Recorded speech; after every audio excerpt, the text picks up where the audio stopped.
It is an honor and a pleasure to welcome you all to the Auditorium Theatre this evening.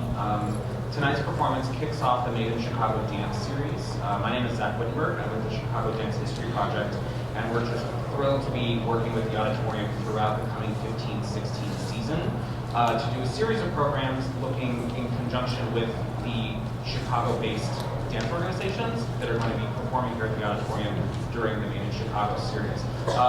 So I hope all of you, if you haven't already been receiving information about the Chicago Dance History Project, before you go down into the theater into the house for the performance tonight, please do add your name and email to our mailing list so that we can keep you posted about upcoming events of the Chicago Dance History Project.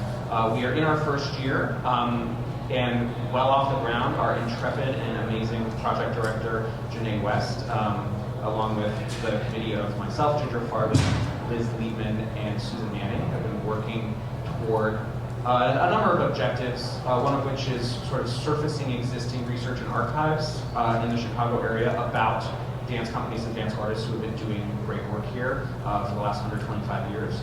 And we're also generating a lot of new research through interviewing members of the community, going through archives that have maybe never been cataloged or haven't been cataloged in a long time, and then just integrating all of that information in the hopes that we are going to be an organization that's going to make it easier for people who have an interest or maybe don't know that much about the history of dance in Chicago to find out more about it, to do their own self-guided research, to use the materials that we've collected and that we've generated to produce their own projects using that research. And there's just a lot of different ways that we're thrilled of looking at making it more easily accessible and more broadly known just how much dance has happened here over the last 10 decades or so. And with that, I just wanted to introduce to my right Sara Bibik, who is Artistic Associate and Workshops Director for River North Dance Chicago, as you know, giving a bittersweet and very momentous performance tonight, which we're going to talk a little bit about. And Sara has had a long and rich history with River North Dance Chicago. And I think we're just going to sit down. I don't think, oh, I am. Awesome. And get everyone here okay? Yes. I do hope you have some questions. We're going to leave some time at the end of this conversation to get some questions from the audience and hopefully pick Sara's brain a little bit about what she's been up to. So I was wondering if you could just start off by letting us know a little bit about the hows and whens of you kind of becoming part of the River North family and where the company was at that time. I love this. I love it because our director the first year, Sherry Zucker, and I have different stories about how I started with the company, so I'm glad she's not here, because you can know the truth now. So River North started in 1989, before some of you were even born. Just super side note right away, I started teaching, one of the pieces you're going to see tonight, I started teaching it to the dancers to see who was going to be selected to do it, and I said, this piece, Sherry choreographed, I did it for the first time in 1990, 1991, and Olivia Rearman says, I wasn't even born yet. So anyway, so 1989, there were 4 people, friends, Mark Dow, Julie Berman Kaplan, some of you know from Hubbard Street, Karen Frankel Jones, some of you know from Hubbard Street, those 2 were original company members with Hubbard Street, and Ronna Kay.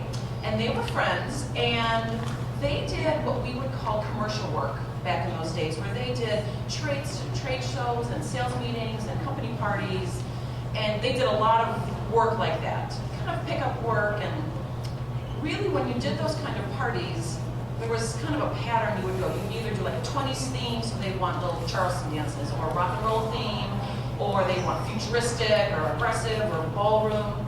And so what they decided to do, wouldn't it be cool if we had a company and we just taught everybody like a 20s dance and a rock and roll dance and a futuristic dance and a ballroom dance, and then when Motorola called and they wanted a company party and they wanted a 1920s theme, we could just have it already taught. We wouldn't have to hurry to get stuff taught. Julie and Karen owned a studio on Erie Street called River North Dance Studio. So they called this company the River North Dance Company. And they did little rehearsals like that, just really just getting little dances together for their gigs.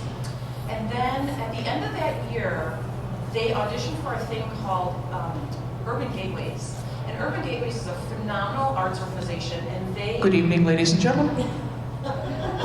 Good evening. And they brought... Margaret Dawson. Yes, exactly. They bring dance, Urban Gateways brings all kinds of arts into the Chicago public school system. So you have to audition and apply, and they thought, well, as long as we've got these dances together, why don't we apply for Urban Gateways? And then we can do some more shows and get a little bit of money. And sure enough, they got the gig for Urban Gateways, and then it kind of became they needed it to be a little bit more solid. So Mark Dow was married at the time to Sherry Zunker Dow, and those four people were getting kind of busy, and Sherry was maybe looking for her next thing, and they said, do you want to take this thing over? And she said, yep. And so I had known Sherry. We had actually grown up in the same hometown, little town in Wisconsin called Manitowoc, Wisconsin. So I had known her and idolized her for many, many years. And I'd heard it through the grapevine that she was going to be starting this company or involved in this particular company. And the way it happened, you heard it here, is that it was on my birthday. And I said to myself, I'm going to give myself this birthday gift. I was terrified. And I called Sherry and I said, Sherry, I heard you're going to do this company, and I would love to be involved in any way. I'm a teacher, so I said I can teach the company, I can run the music, I can do videotaping, I can write down the notes, I can do whatever you want. I would just really love to be involved. I would have jumped off the ends of the earth for her. I just admired her that much. I just wanted to be involved in any way. And she said, for those of you who know Sherry, this is a good Sherry impression. Oh, Sarah, of course you can be in the company. I had known her for many years. She had been my teacher at Gus Giordano's. We had both been there together. And so she knew my work, and I had been taking classes with her forever. So that's how I got into the company. And at that time, we all had we were on scholarship at different places, and had little different gigs. I was with a small modern company at the time called the Linda Martha Dance Company.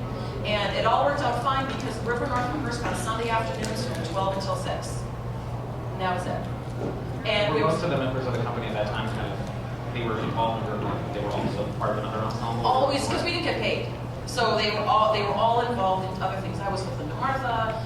Other people maybe were with Gus's. Gus's was kind of on a low turn, so they weren't rehearsing as often. Doing these commercial gigs. I'm trying to think of maybe in different tap companies, different things like that. So we rehearsed at the River North Dance Studio from 10 to 6 on Sundays, and we did Urban Gateways. Then that first year, we did these school shows. So we would go into the schools and do these school shows. And I could do another talk about those school shows. They were amazing. But what happened was Urban Gateways, at the end of that year, Sherry's first year, my first year, they wanted a dance concert. So in addition to these other things that we were doing in the schools, I don't need these. They wanted a show. They wanted a concert, like a 1-hour concert. So we were putting that together. So that was like prep. Ginger probably did a piece for us in the first year. Sherry did a number of pieces. She just asked her friends to do pieces. And we thought, well, as long as you're doing this show for Urban Gateways, why don't we do a public performance? So at the time, there was a little studio in Chicago called the David Bush Dance Studio. And if any of you know Lakes Hall here in Chicago, it's very similar to that. It's just a big studio that they can kind of convert into a little space. It sat 75 people, and we sold out! We're so excited! And we split the door. That includes Sherry. So if the tickets were $7 a piece or something, whatever we collected, we just split it between the dancers and Sherry, and we were in seventh heaven. We thought it was the coolest thing ever. Can you recall about how much each person took home? I have no idea. $30, something like that. And where was the Push space, and also where was the River North the dance studio? The dance studio was on Erie. It was in River North, someplace amongst all the galleries. And I think in the end, it was so successful, I think as we were selling out our tickets, we added another show. So we actually did our show twice. And one of the pieces that you're going to see, this Man That Got Away piece, I performed in the very first show of River North at that David Bush space. So that's a little connection to the past. So then we performed the next 2 years at a little space at the University of Illinois at Chicago. we were in this big, giant, like, multi-purpose room that they built up a stage, and we did that for 2 years. One of the years I sprained my ankle, but we don't need to go into that. I worked the lights backstage. And then we performed our next year at the Harold Washington Library. The building had just opened in this beautiful space. We thought we had made it downtown. That was really great. How many of you have been to that as the Pritzker Auditorium in the lower level of the Harold Washington Library? It's beautiful. It's a really lovely space to see dance. It's about 400 seats, and we loved it. We really thought it was fantastic. And it was right around that time, about 93, that we started doing some touring. I should put that in air quotes. We took like rental cars to Michigan for a show, and then we went to Oklahoma. Were you here yet? I'm looking at Jeff Hancock. He was with us. We went to Oklahoma, and it was like a contact that Sherry had, and we were going to this college in Oklahoma, and we were going to be staying in these lake homes, and we were so excited that we were going to be staying like in these lake homes. Well, they were like cabins with no electricity, and the toilets were stopped up, and it was freezing. And so we started a fire, like a bunch of like little dancers, and there was the flue was shut, so the smoke was billowing in. There was no toilets. It was freezing. The beds were hard. Cell phones were not around at the time. Can you believe it? So we couldn't call anybody. So that was our big tour. Did you ever go and do a performance in Manitowoc? Were you going to share your performance? We did. Eventually we did, yeah. So right, we're from this small town in Wisconsin. It was actually it's a beautiful, beautiful theater. Not unlike the Auditorium, but not quite as big. But the same ornate, gorgeous, built as an opera house, the Capitol Center and Theater, Capitol Center, Capitol Theater. And we there, I danced there and bawled my eyes out. Because I mean, it's a small town, 30,000 people, and nobody. Kind of a homecoming. Nobody really leaves. You know what I mean? It was that kind of a small town, and it was really remarkable.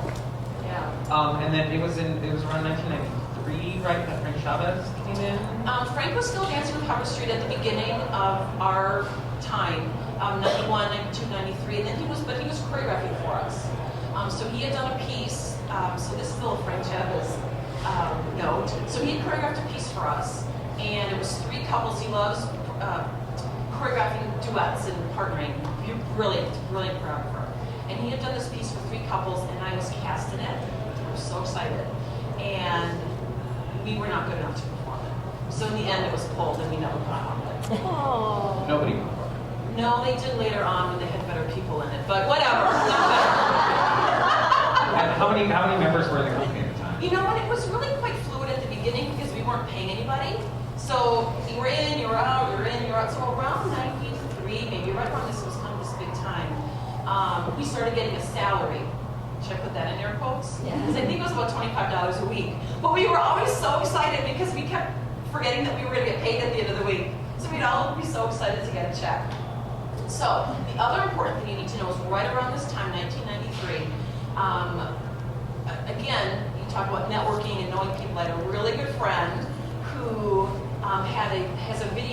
has a company here in Chicago, and they decided, they took a chance for I don't know what reason. They met with Sherry and they said, we really are interested in doing dance, and we are really interested in doing documentaries, and we would like to hook up with you. So HMS Media, and Scott Silverstein is sitting right over there. They did their documentary about us, this half-an-hour documentary. Again, we thought we were the cheese, and we were. And they made this amazing documentary, A Reality of a Dreamer, and it aired on PBS. And the Harold Washington Library, we literally shut the place down. Our phone lines died because so many people were calling after seeing that. So really that put us on the map. So once people saw that documentary, and then we were performing downtown, that's a big thing to perform downtown. Then that really kind of started the momentum. We started getting some more touring. We started our salary. So the company grew really conservatively. Just a little bit of salary, a little bit of touring, a little bit more salary. We added a day, like we did Sunday afternoons and Thursdays, and then we did Sunday afternoons, Thursdays, and Wednesday mornings. So it was just a very small progression like that. And to answer your question, which I never did, it was always been right around 10, 12, 14, right around there. Even now, so it hasn't fluctuated too much. Too much. No. And then, do you remember around when the dance group began having contracts and like all of the kind of the administrative side of it? Probably right a little bit later, like around 95. Actually, I'm not going to say that. I don't think I ever signed a contract, and I retired in 2000. So for the first 10 years, I don't think we had an official contract, just face to face, and we got a little bit more salary as we went along as well. Like a handshake. Like a handshake, and we trust you, yeah, right. And then around 95, we also started touring some of the really nice places in America. We had Philadelphia, the Annenberg Center has a beautiful space, and Dance Aspen. There used to be a dance festival in Arizona called Southwest Dance. So we got kind of bigger and bigger gigs. Dallas, we went to Oregon, and so we started kind of building. I remember one year we left Chicago in January and we didn't come back until March. You know, that was pretty cool. Was the company doing its own booking, or were there agents involved? We got involved with an agency, Siegel Artist Management, and I don't exactly know what year that was. Probably around that 94, 95 time. Yeah. Any particular early tours really stand out in memory for you, either for being Besides the lake house in the Sonoma? wonderfully luxurious lake houses? Dance Aspen was a really special one for me. You know, we were just so excited. I mean, part of it is, you know, truth be told, we were all people who couldn't get jobs anyplace else. That's where we were available on Sunday afternoons. You know, so we were kind of ugly ducklings in a sense. And so again, we were so excited to do anything. Like, we got $25, we thought we were over the moon. We were traveling, even those crappy lake homes that we thought it was everything. So we were just so excited to be anywhere. And so yes, the hotels got better and the theaters got a little bit better. And I don't remember, I don't know, Jeff, I'm over to you again. Who else is in the audience? Like, Philadelphia was a big one because it was an important presenter. Yeah, we flew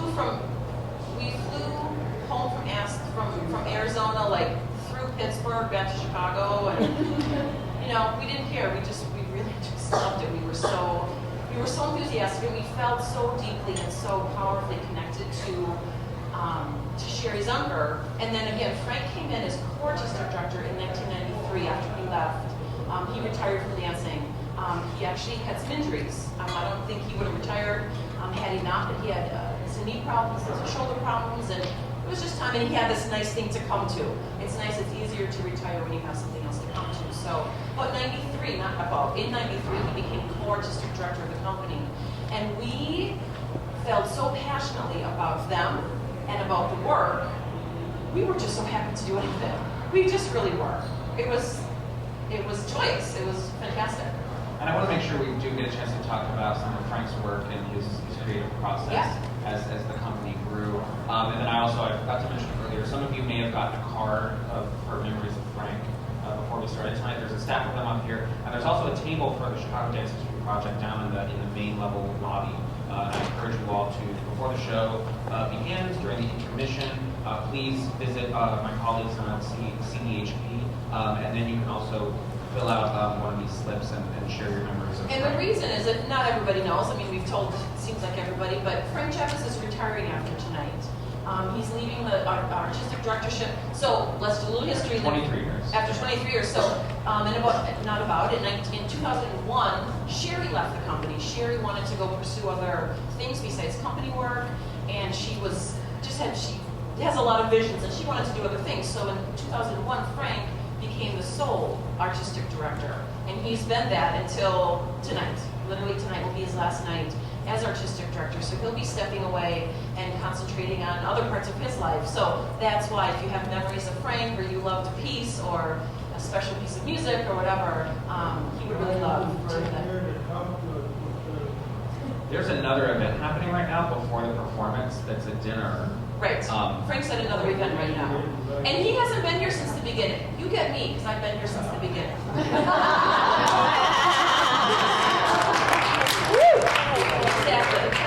I also wanted to touch upon, so around, it was I think 1997 that the company started to launch training programs and more educational work I think initially in the summer programs and stuff like that, and that's a part of the company's work that you've been really involved in. Yes, I've been solely involved in it. So 1997, it's something I've always I've always wanted to do, and I had put the bug in Frank and Sherry's ear around 1996 or so, and in 97 they said, go, do it, let's do a little workshop. So I did a weekend workshop. It was 2 days, it was 30 people, and what? We were so excited, right? We thought we made it. So it was, that was our first one, and then it's grown, and just like the company grew, I've grown these workshops pretty conservatively. It's kind of the only thing I'm conservative in. But I've grown them really conservatively, and now this past year, we're up to about 4 weeks, a little bit over 4 weeks of workshops, 6 distinct programs, about 250 dancers. That's our summer programs, and then we have 7 one-day workshops that happen throughout the year that bring in about 60, 70 people each time. So I'm really proud of them. It's one of my favorite times ever. I'm planning next summer's already, and I really love it. Are the students in those programs primarily from Chicago, or do they kind of come from all over? In the beginning, they were primarily from Chicago, but early on, the company had such a national reach that we did have people from the region and then from the country. So really, it's about 60% from nation and 40% from the area. This past summer, we had several international dancers. We had a girl audition from South Korea, and we had a girl audition from Japan, and a girl came from Bermuda. So it was our big international workshops this year. I'd be curious, so Frank and Sherry both created many works for the company. I think it's 55. River North has produced 55 original works. That's pretty amazing. Yeah. And besides the sort of the in-house choreographic talents, who are some people that really stand out in your memory who came in as guest choreographers to create commissioned work or to do collaborative projects? Like I said, at the beginning, it was mostly people that Sherry and Frank just knew from town. They had both been Chicago dancers for a long time and interested in choreography, so it was basically their friends. And then the year I left, so 2001, was the time we had the first kind of big-time choreographer, and that was Danny Ezerlo. And he set a piece called Pulse. I don't know if any of you have ever seen it, but they wear silk on their shoes and they run around and slide. It's really cool. So that was the first kind of bigger choreographer. And we've had a number of, I'm trying to think, Margot Sappington has come in, and Lynn Teller Corbett. We've had really one of the great talent in New York is Adam Barrick. Has come in and set a couple pieces. Sergio Bell has come in to set pieces.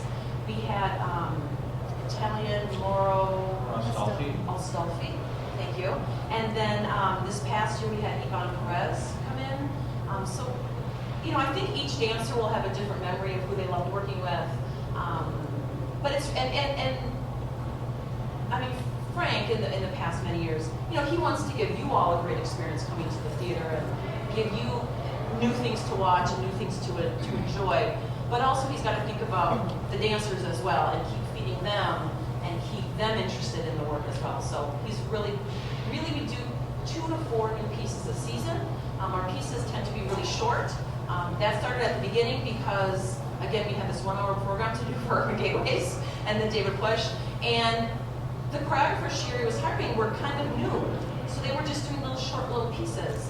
As we kind of got going a little bit, that was the thing that audiences really loved. They didn't like kind of suffering through a half hour. If they didn't really like it, then it would be over 5 minutes. But picking music that people really loved, or costumes, and music and costumes was a big thing to them really early on. So really at the beginning it's like their friends kind of coming in, and then as they got better, the pieces got a little bit longer and a little bit more in depth and a little bit more thought out. And then again, as we brought in these national and international choreographers, again, they set kind of deeper, heavier, more layered works. I'm glad you brought up costumes, because with Jordan Ross, who's been a frequent costumer of a lot of work at River North. You could talk a little bit about that relationship and how that constant is. Well, I never looked prettier than I did in a Jordan Ross dress, so let me just say that. And that's true. So Jordan Ross is somebody who I think Sherry knew through her husband and then ex-husband Mark Dow through the commercial world. So she really had a great eye for gorgeous, gorgeous costumes. Also had a great knowledge of what would work for dancers. Because what looks great standing and walking doesn't look great bending and twisting and lifting and dropping and turning and rolling. And also has to look good for years and years and years to come. And also has to look good on different bodies. It has to be pretty resilient. And it has to be good to be cleaned and dry and that. So she was really brilliant. And so I think they knew her from that commercial world. And she does a lot of work for Royal Caribbean Cruise Lines. If you ever go to Royal Caribbean, you see the great shows. She pretty much did those costumes. She's brilliant. She lives in Kansas City, so she would come in and go out. She was just really, really a great person to work with. She's, of course, as anybody who's on top of the game, a little bit more expensive. But Sherry and Frank always knew that was a really, really important element.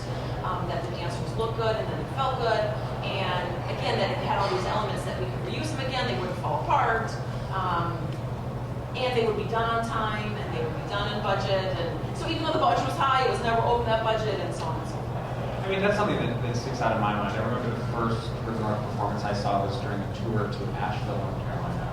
I was dancing at the time in Charlotte. Okay. And one of the works on tonight's program, Level Follow, was on that program. Okay. I also saw Pulse on that program. Oh, fantastic. That would have been 2000 or 2001. Okay. Okay, Pulse after me, right? AS after Sarah. Right. And something that continues to be true to this day is just like the overall polish and presentation of the company. And I think what really impressed me about the company was knowing that it hadn't been around for decades and decades, and it didn't have a standalone building. It was sort of a trophy facility or something like that. But you would never have known that from how the company was. The presentation of the work, how exactly it was rehearsed, the fit and finish of the costuming and lighting, everything just was so well thought out and fully executed. And I think that it's interesting that as the company has evolved and dancers have come and gone and their types of work, for example, you mentioned Mauro Astolfi and Cinder Bell and these more contemporary choreographers who create work and have a movement style that's actually quite a bit beyond what people would have associated with work maybe 10 years before, 20 years before, with that common thread being just kind of the finesse of the execution of it. And how does that play into working in the studio and the work ethic of the dancers and the sort of the ethos of what we're doing this being what I think is, always thought of as one of the hardest working dancers in the city. That's great. Thank you very much. That means a lot to me personally. Do you have a soapbox? Yeah. Can I get up on my soapbox? Yeah. The reason that, again, it started with Sherry, went to Frank, and I'm a common thread for the whole thing. That you all, and now I'm in the audience, me all, are the most important thing. I've heard Scott have had this discussion a trillion times. That we don't, yes, we are, the hardest working dancers in Chicago, or whatever you want to say. But the most important thing is that you as an audience have a really phenomenal, outstanding experience. So the dancers on stage are not there to impress, either with their physical prowess or with their emotional crap. This actually came, I told Zach earlier, okay, who has a crush on Zach Whittenburg? Just raise your hands. So I've been having discussions with Zach in my head all day today. And they were brilliant, by the way. And one of the things I was thinking about was one of the workshops, again, that I've been running since 1987. And it was one year, it was right when So You Think You Can Dance, it was maybe in its third season. And we had a dancer come to the program who had been like a finalist. I don't know how far he got, but I think he got pretty far. And he was kind of like a superstar. I think everybody kind of knew he was around, and he was a super, super nice guy. Very generous. He kind of, he knew he was the cheese. Right. But he was very generous. And that, year, they would start to rehearse, and they would go like that. They'd set up for they'd set up, and the people watching, the kids in the room would go, "Wow! Woo! Get it, Matt!" And sorry, I'm on my soapbox, dropping things all over the place, and I got so mad, and I think they were surprised at how mad I got because they were thinking that they were encouraging each other. And this is the other thing they would say, "Get it, Zach, get it." And I thought, and I didn't think I said to them, I said, "I don't care if you get it. It doesn't matter if you get it. It matters if they get it. And if you are impressive, you are wrong. I don't care if you get it. Your job is to make the audience get it. If you are doing something that's really difficult physically, okay, fine. But if you're doing something that's really powerful and meaningful emotionally, and the audience goes, "Wow!" You've completely negated any performance standard that we are trying to set.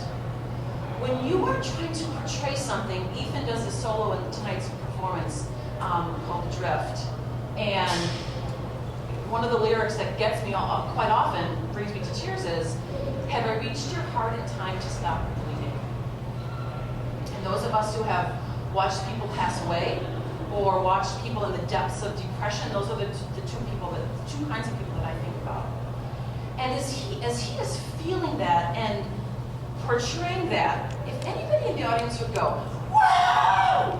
like impressed with his emotion, he's lost. He's not done what his job is to do. His job is to impart that in us as an audience member. Now, I'm really getting back to what you started talking about. I appreciate your patience in my thought, but this is super important to me, and it's been super important to the company. Yeah. So, Jack talked about the polish and the presence and the professionalism of the company. And so, anytime you're on stage, and no matter what kind of stage you're on, whether it's the Auditorium Theatre or a hallway in Peoria, Illinois, and really there were years when we did both. You get to a point, the Joffrey really only performs here now, but there was a point where they didn't, where they performed in bad places in Rotten Wood, and both places are equally as important. Both sets of audiences are there, and I always tell them all the time, they've gotten babysitters, they put on their high heels, they put on their girdles, they've driven in traffic, they've parked the car, they've fought the rain, and they want to love you, and they want to, we should start the show like this as an audience, and we should finish the show. And really honor those sort of more subtle things. Right. And that kind of emotional connection can only happen if you straighten your knees and point your toes and you're all together and you're all at the same time and you're all at the same count. Because if you're not, you can't get anything across. It just is garbage on the floor. So you have to have that strictness, your arm, your fingers, your hand, your E and We did a little memory book for Frank, and I said, I'm going to have to stop the E and Us after a while. I mean, just the intricate counts. Frank is just famous for combing through choreography. Is your head this way or is it this way? Is your hand here on the or is it here on the and? So just combing through that so the audience can have a really unique and special experience. And I'm glad that we got there because, speaking of the audience, we have a couple of minutes left, and if you had any questions for Sara about the company's history, any questions about the program that you're about to see tonight, please feel free to raise your hand, and then I'll kind of summarize the question to make sure we get the microphones. And I always say to the school kids when we do school shows, the longer you ask questions, the more you get to stay out of school. And that usually gets a couple hands up. Yes. When we want to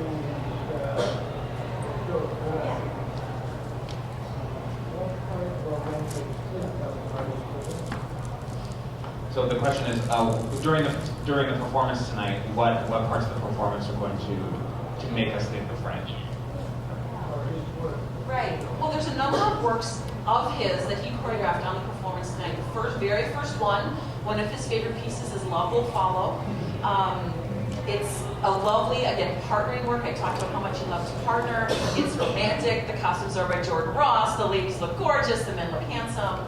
It's a quintessential River North opener. It is. Show opener. Yes. Yeah. Yes. I think of like the curtain going up and then all the couples standing there. Yep. So that piece for sure is one of his really strong pieces. The piece that opens the second act is called Temporal Trance, and that is so quintessential Frank Chavez, but as we are later people, it is, the beginning part is a lot of partnering and strength and physical, stability and prowess and strength. And then it goes into some very strong athletic dancing, and was demonstrated in another one.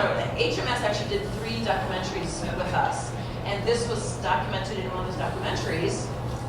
Isn't that clever? And his mother was passing away during the time that he was choreographing that piece, and it kind of is the stages of what he was going through. This kind of hoping that it would be this kind of spiritual passing, and then this kind of lovely peace you get through, and then you get pretty. Yeah, you get really kind of pissed off sometimes when somebody you love so dearly and too soon passes away. So it's that last part is really super angry. So you'll think about that. And then the last piece on the program is probably the most quintessential Frank Chavez. It's Habaneras, the music of Cuba. He's from Cuba.